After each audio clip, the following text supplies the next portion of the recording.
மிக அற்புதமான ஒரு நிகழ்ச்சியில் என்னை பங்கெடுக்கிறதுக்கு வாய்ப்பு கொடுத்த நம்முடைய முன்னாள் பொன்னேரி வருவாய் கோட்டாட்சியர், இன்று இந்திய ஆட்சிப்பள்ளி என்கிற ஒரு உயர்ந்த நிலையை அடைந்திருக்கக்கூடிய எங்களுடைய சீனியர், எங்கள் எல்லாருக்குமே குரூப் ஒன்றில் வந்திருக்கக்கூடிய அனைத்து எல்லாருக்குமே ஒரு ரோல் மாடலாக இருக்கக்கூடிய சாருக்கு முதலுக்கு என்னுடைய மாலை வணக்கம்.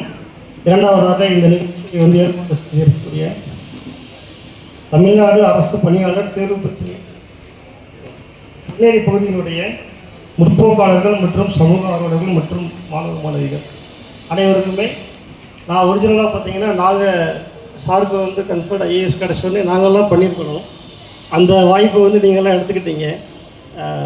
அதுக்காக நாங்கள் கோடிசிஸ் நாங்கள் ஒரு இது இருக்கோம், அசோசியேட் இருக்குங்க. அது சார்பாகவும் சாருடைய ஜூனியர் முறையிலையும் நான் நன்றி தெரிவிச்சுக்கிறேன். இரண்டாவதாக சார் ஏறக்குறைய சாருடைய வாழ்க்கை வரலாறு அவருடைய வாழ்க்கை வரலாறு அவர் என்ன மாதிரி இது அவரை மாதிரி தான் என்னுடைய வாழ்க்கை வரலாறும். அதே டிப்ளமோ கோர்ஸ் சார் என்ன படித்தாங்களோ அதே மாதிரி நானும் ஒரு டிப்ளமோ கோர்ஸ் படிச்சுட்டு நானும் கரஸ்பாண்டன்ட்டில் டிகிரி முடிச்சுட்டு தான் குரூப் 1 எக்ஸாம் எழுதி வந்தேன்.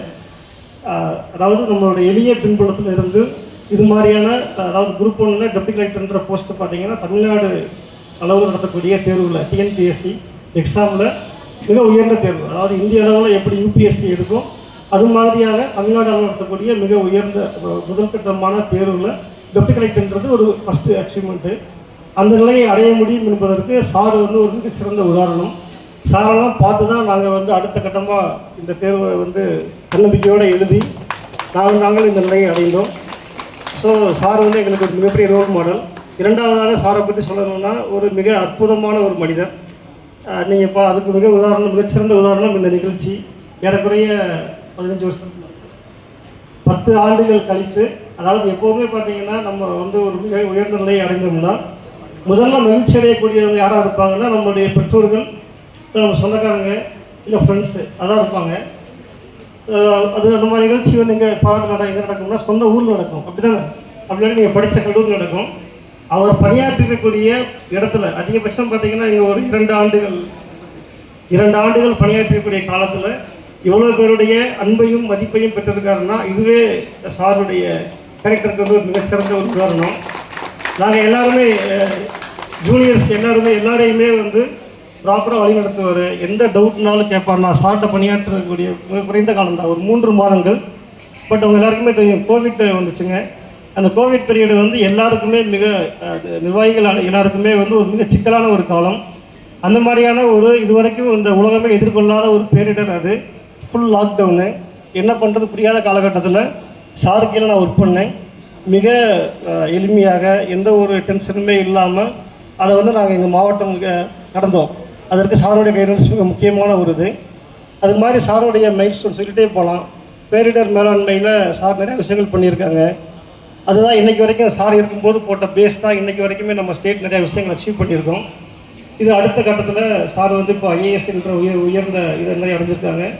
நெக்ஸ்ட்டு நம்ம அவர் அடுத்து ஒரு மாவட்ட ஆட்சியராக வருவாங்க. நம்மளுடைய மாவட்டத்துக்கு கூட வரலாம், மாவட்ட ஆட்சியராக வரலாம். சாருக்கு பணியாற்றக்கூடிய ஒரு வாய்ப்பு கிடைக்குன்ற நம்பிக்கையோட விடைபெறுகிறேன். இரண்டாவது நம்ம இங்கே இருக்கக்கூடிய மாணவர்கள், இது நம்ம இந்த காலேஜ் ஸ்டூடெண்ட்டுங்களா எல்லாம் ஏதாவது டவுட் கேட்டுட்டு இருந்தீங்க. நான் அந்த சந்தேகங்களை நான் சரியாக கவனிக்கல, லேட்டாக தான் வந்தேன். அதாவது ஒரு சின்ன உதாரணம் சொல்கிறேங்க.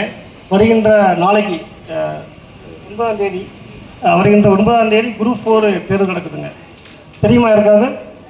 யாரெல்லாம் எழுதுறீங்க? ஓகே, நீங்கள் எல்லாம் இப்போது டிகிரி முடிச்சுட்டு எழுதுறீங்களா இல்லை டிகிரி படிச்சுட்டு இருக்கும்போது எழுதுறீங்களா? முடிச்சுட்டு எழுதுறீங்க. அந்த குரூப் 4 தேர்வு பார்த்தீங்கன்னா அதில் கலந்துக்கக்கூடிய மாணவர்கள் எனக்கு தெரியுமா? 9ஆம் தேதி நடைபெறக்கூடிய குரூப் 4 தேர்வில் எழுதக்கூடிய மாணவர்கள் இல்லை தேர்வுகளுடைய எண்ணிக்கை 20 லட்சம்ங்க. எவ்வளவு? 20 லட்சம். சரியா? எவ்வளவு போட்டி, எவ்வளவு அங்கே வேக்கன்சி இருக்குது? 6000. இப்போ நம்ம எழுதுகிற எல்லாருக்குமே என்ன ஒரு பயம் வரும்? 20 லட்சம் பேரில் நமக்கு ஒரு போஸ்டிங் கிடைக்குமான்றதெல்லாம் வரும். சரியா? ஆனால் பார்த்தீங்கன்னா உண்மையான தேர்வு என்பது என்ன பார்த்தீங்கன்னா அதிகபட்சம் ஒரு 20,000 பேருக்குள்ளே மட்டும்தான். அந்த 20,000 பேர் யார் அப்படின்னா, யாரெல்லாம் வந்து முழு நேரமாக படிக்கிறாங்களோ, தேர்வுக்காக படிப்பதை மட்டுமே முழு நேரமாக வச்சுட்டு படிக்கிறவங்க மட்டும்தான் முழுமையான போட்டியாளர்கள். இன்றைக்கி நம்ம நினைக்கிறோம் டிஎன்பிஎஸ்சி அப்படின்னா நம்ம எல்லாருடைய ஒரு பொதுவான ஒரு மதிப்பீடு, பழைய மதிப்பீடும் அப்படி தான். அப்போ ஆப்ஷன் தானே, ஏபிசிடி ஏதோ ஒன்று போட்டால் வந்துடும். நம்ம தமிழ்நாடு வந்து அந்த மாதிரியான ஒரு மாநிலம் அல்ல. தமிழ்நாட்டில் இருக்கக்கூடிய மாணவர்களும் அவ்வளவு தரம் குறைந்தவர்கள் கிடையாது. இன்றைக்கி பார்த்தீங்கன்னா இன்றைக்கி இருக்கக்கூடிய போட்டி வந்து மிக கடுமையான போட்டி. ஸோ அந்த அளவுக்கான நம்ம கொஸ்டின் பேப்பர் தான் இருக்குது. அதில் நீங்கள் அந்த எக்ஸாம் எழுதுகிறவங்கலாம் ஒரு 3 வகையாக பிரிக்கலாங்க. முதல் பார்த்தீங்கன்னா, சில பேர் வந்து அப்ளிகேஷன் போடுவாங்க, ஆனால் படிக்கவே மாட்டாங்க. சரியா? படித்த மட்டும் எழுதுவாங்க. உண்மையாக பொய்யா? ஆப்ஷன் தானே, லக்கில் கிடைக்கும். இல்லை ஏவா போட்டுடலாம், இல்லை பிஆ போட்டுடலாம், இல்லை அங்கே போய் நம்ம வந்து ஏபிசிடி ஏதோ ஒன்று டிக் பண்ணிடலாம், கிடைக்கும்ன்ற நம்பிக்கைக்கூடிய இருக்கிறவங்க சில பேர் இருக்காங்க. இரண்டாவது எப்படின்னா, அவங்க அந்த குரூப் ஃபஸ்ட்டு கேட்டகரி அவங்க வச்சுக்கலாம். இவங்க உங்களுக்கு போட்டியாளர் கிடையாது. இரண்டாவது கேட்டகரி அப்ளிகேஷன் போட்டுட்டு படிக்க ஆரம்பிப்பாங்க. சரிங்களா? அவங்களுக்கு கிடைக்குமா போஸ்டிங்கு? அவங்களுக்கும் கிடைக்காது. மூன்றாவது ஒரு கேட்டகரி இருக்காங்க. அப்ளிகேஷன் போடுவாங்க, ஹால் டிக்கெட் வரும்ல, ஹால் டிக்கெட் வர்றது வரைக்கும் ஹால்னு பரீட்சைக்கு வந்து 3 மாதம் இருக்குது, 6 மாதம் இருக்குது, அப்போ படிச்சுக்கலான்னு இருப்பாங்க.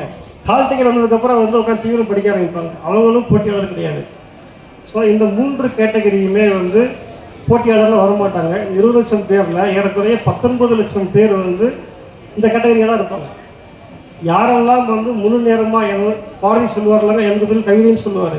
அது மாதிரி என்னுடைய தொழில் படிக்கிறது, போட்டிக்கிறது யாராவது தான் என்னுடைய தொழில் அப்படின்னு முழு நேரமாக யாரெல்லாம் படிக்கிறாங்களோ அவங்களால மட்டும்தான் இந்த தேர்வு, இன்றைக்கு வரக்கூடிய டிஎன்பிஎஸ்சி மாதிரியான தேர்வுகளை வந்து நம்ம பாஸ் பண்ண முடியும். இரண்டாவது, நம்மளுடைய தமிழ்நாட்டு மாணவர்களுக்கு இன்னொரு முக்கியமான ஒரு விஷயம் பார்த்தீங்கன்னா, ஒரு காலத்தில் வந்து யூபிஎஸ்சி மாதிரியான தேர்வு ரிசல்ட் வரும் பொழுது ஒரு வருடமும் குறைந்தபட்சம் 100லேருந்து 120 பேர் வந்து தேர்வாகுவாங்க நம்ம மாநிலத்திலிருந்து. கடந்த 4-5 வருடங்களாக அதனுடைய எண்ணிக்கை குறைந்து கொண்டே வருகிறது. அதுக்கு மிக முக்கியமான காரணம் போட்டித் தேர்வு பற்றிய பெரிய அளவில் விழிப்புணர்வு இல்லாதது. குறிப்பாக மத்திய அரசாங்க அளவில் நடத்தக்கூடிய போட்டித் தேர்வுகள். இப்போ மத்திய அரசில் பார்த்தீங்கன்னா எஸ்எஸ்சி எக்ஸாம் இருக்குங்க, ஐபிபிஎஸ் இருக்குது, ஆர்ஆர்பி இருக்குது. ஆர்ஆர்பி எக்ஸாமில் நம்ம எழுதுறதே கிடையாது. ஐபிபிஎஸ் என்பது வங்கி தேர்வு. வங்கி தேர்வு நம்ம எழுதுவது மிகவும் குறைஞ்சிருச்சு. நம்ம டிஎன்பிஎஸ்சி மட்டும்தான் எழுதுகிறோம். அதுதான் பார்த்தீங்கன்னா இப்போ நீங்கள் 20 லட்சம் பேரில் எவ்வளோ பேர் வந்து பேங்க் எக்ஸாம் எழுதுவாங்க, எவ்வளோ பேர் வந்து ரயில்வே எக்ஸாம் எழுதுவாங்க, எவ்வளோ பேர் யூபிஎஸ்சி எழுதுவாங்கன்னு பார்த்தீங்கன்னா மிகவும் குறைவு. பட் ஆனால் எலிஜிபிலிட்டி பார்த்தீங்கன்னா எல்லாருக்குமே ஈக்குவல். நீங்கள் டிகிரி முடிக்கிறவங்க யாருமே கிடையாது. இந்தியாவிலேயே வந்து 12ஆம் வகுப்பு முடிச்சுட்டு மேல்நிலை கல்வி, அதாவது டிகிரி முடிக்கிறவங்களோட எண்ணிக்கை இந்தியாவிலே நம்ம தான் ஃபஸ்ட்டு. ஏற்கனவே 60% மாணவர்கள் வந்து மேல்நிலை கல்வி முடிக்கிறோம். இப்போ நம்ம அதையும் தாண்டி இன்னும் அச்சீவ் பண்ணணும்னு நம்ம அடுத்த கட்டமாக தமிழ்நாடு அரசு முயற்சி எடுத்துகிட்டு இருக்கோம்.